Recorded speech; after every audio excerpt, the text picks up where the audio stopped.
para mahasiswa yang budiman, baik akan saya contohkan dalam hal ini untuk fungsi campuran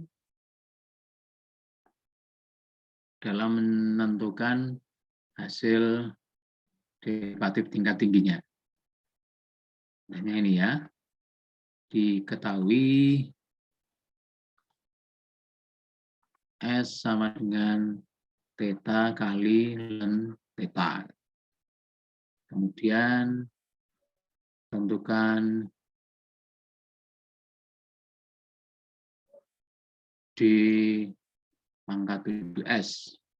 Saya kira Anda masih ingat, di pangkat 7S itu kan derivatif tingkat 7 dari fungsi ini. Baik, kita lihat. Nah, tentu saja nggak mungkin kita bisa langsung mencarinya, harus melalui derivatif tingkat 1 dulu. Kita cari derivatif tingkat satunya. Anda perhatikan, ini ada dua bagian. Bagian yang pertama merupakan fungsi aljabar, tapi hanya terdiri dari satu suku. Kemudian yang kedua adalah fungsi logaritma yang berbentuk ln. Sehingga ini adalah U, ini adalah V. Maka dalam mencari derivatifnya, kita harus menggunakan prinsip-prinsip U kali V, perkalian dua buah fungsi.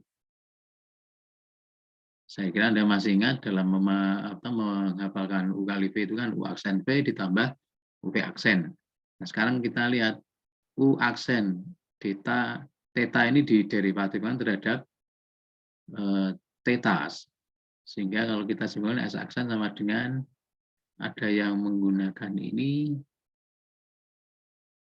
ada yang menggunakan operator diferensial. Sehingga hasilnya adalah 1 kali ln theta ditambah theta kali derivatif ln theta adalah 1/θ.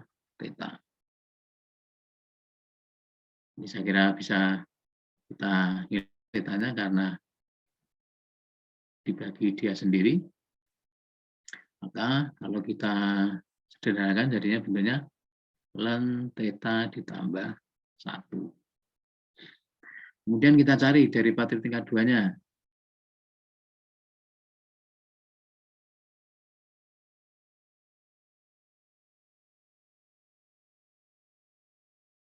Tinggal, ini karena konstanta kan hasilnya 0. Saya kira masih ingat itu ya. Ln theta itu hasilnya adalah derivatif dari theta hasilnya seperti theta. Kemudian derivatif tingkat 3-nya hasilnya apa?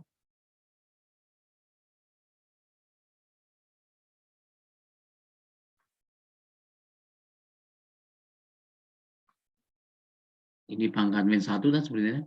Sehingga minus 1/θ kuadrat.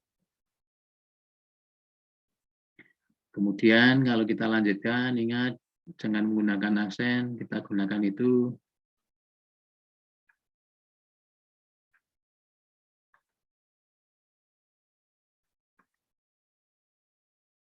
kita kalikan ke sana, hasilnya 2, kemudian pangkatnya min 2 dikurangi 1, hasilnya adalah pangkat 3. Kemudian kita lanjutkan untuk tingkat 5.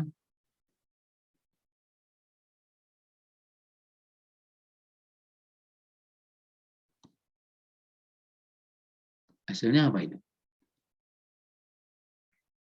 Min 3 kali 2, min 6, kemudian pangkatnya berkurang 1. Derivatif tingkat 6.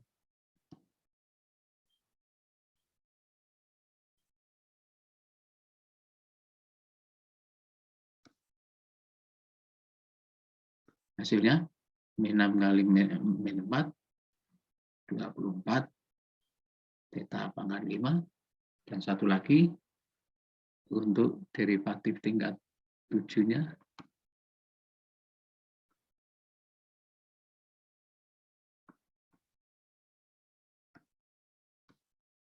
apa ini?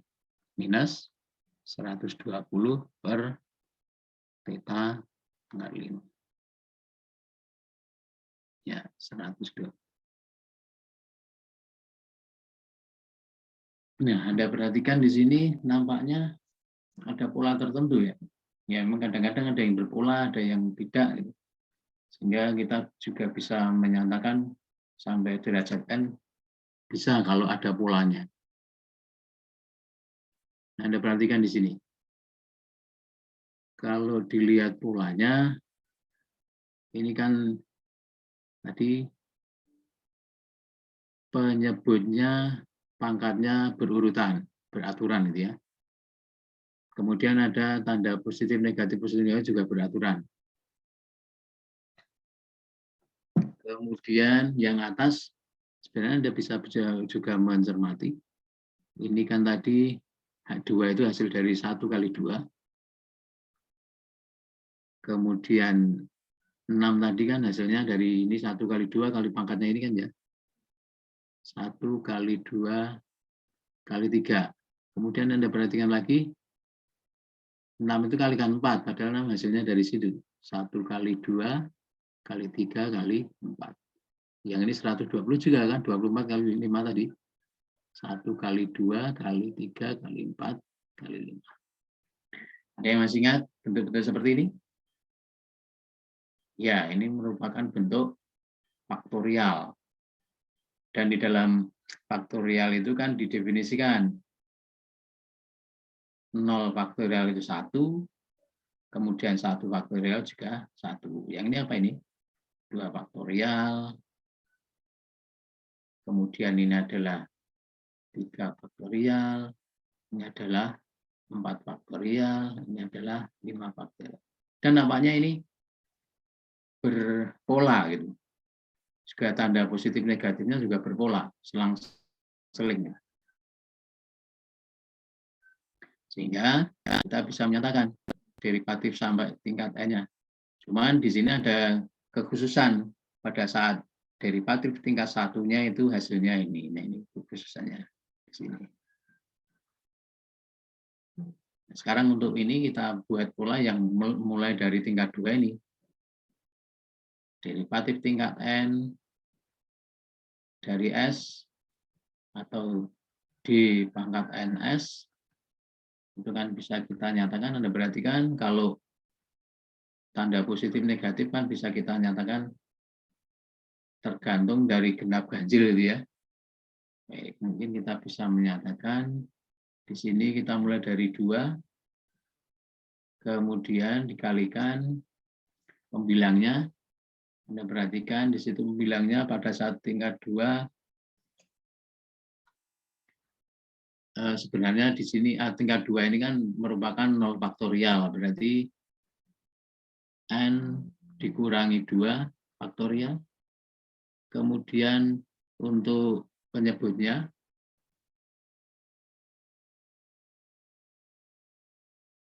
theta pada saat pangkat 2 0, pada saat pangkat 3 pada saat pangkat 2 1, pada saat pangkat 3 2.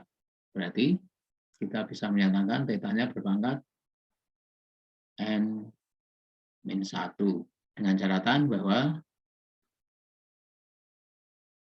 N itu mulai dari 2, 3, 4, 5, dan seterusnya. Coba saja Anda masukkan saat derivatif tingkat 2 ya. Kita masukkan di sini min 1 pangkat 2, 1 ya. Kemudian 2 dikurangi 2 faktorial, 0 faktorial dibagi 2 kurangi 1, 1. Kemudian saat 3, min 1 pangkat 3, min 1, 3 kurangi 2, 1 faktorial ya. Kemudian theta 3 kurangi 1. Saat pangkat 4, min 1 pangkat 4, positif. Kemudian 4 dikurangi 2, 2 faktorial. 4 dikurangi hasil 1, tetanya pangkat 3. Nah, ini. Jadi, kadang-kadang kita bisa menemukan pola dari derivatif tingkat tinggi pada sebuah fungsi. Nah, saya kira mudah dipahami ya. Baik, untuk kali ini cukup sekian dulu. Semangat belajar. Sampai jumpa di sesi selanjutnya.